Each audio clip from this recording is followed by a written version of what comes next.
नमस्कार मैत्रिणींनो, आज आपण पपबाहीची शिलाई करणार आहोत। त्यासाठी मी पपबाहीची कटिंग करून घेतलेली आहे। या पद्धतीने अस्तर आणि ह्या पद्धतीने आपले कापड। आता मी हे दोन्ही वेगवेगळे करून घेणार आहे आधी, म्हणजे आपल्याला एक एक पद्धतीने बाही शिवायची। त्यासाठी मी एक बाही आधी तयार करणार। सुरुवातीला पपबाही शिवण्यासाठी खालच्या साईडने आधी शिलाई मारून घ्यायची आणि त्याला दापटीप देऊन घ्यायची।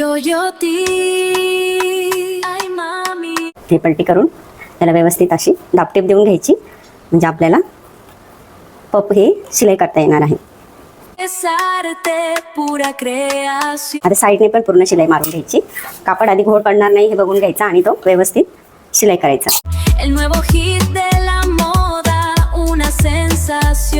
आता एक्स्ट्रा कटिंग करून घ्यायची कापडाची, अस्तरची व्यवस्थित कटिंग करून घ्यायची, म्हणजे आपल्याला बाहीला घोळ पडणार नाही ते बघायचं व्यवस्थित। ह्या पद्धतीने आता याला आपल्याला पफ टाकायचे आहे। त्यासाठी मी याचा मध्य पॉइंट काढून घेणार आधी। आता पफ घेण्यासाठी आपल्याला इथून सेंटर पासून 3 इंचावर मार्किंग करून घ्यायची आणि आपल्याला अर्धा इंचावरती चुन्या घ्यायच्या आहेत त्याला। ह्या बाजूने पण आणि ह्या बाजूने पण 3 इंच, अर्धा इंचावरती प्लेट्स टाकून घ्यायच्या। अस्तरच्या साईडने घ्यायचं, म्हणजे आपल्याला ते प्लेट्स यामध्ये जातील व्यवस्थित।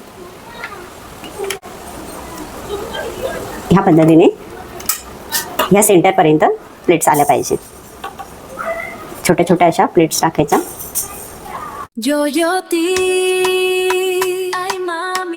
त्या बाजूने 4 प्लेट्स पडल्या। आता ह्या बाजूने पण त्याच दिशेने घ्यायचं, 4 प्लेट्स टाकायच्या।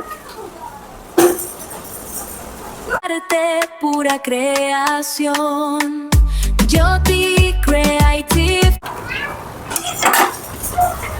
आता ह्या पद्धतीने हा असा पप तयार होणार आहे। ज्याला जितका आपल्याला पप मोठा घ्यायचा असेल तेवढ्या पद्धतीने हा गोल शेप घ्यायचा असतो। आता एवढ्याच पद्धतीने मी एवढ्याच मापात आपल्याला पप पाहिजे आहे, त्यामुळे मी इकडनं 4 आणि इकडनं 4 प्लेट्स टाकलेल्या आहेत। तर अशा पद्धतीने ही पप बाही आपली तयार होणार आहे। ह्याच पद्धतीने मी दुसरी बाही पण आता तयार करून घेते।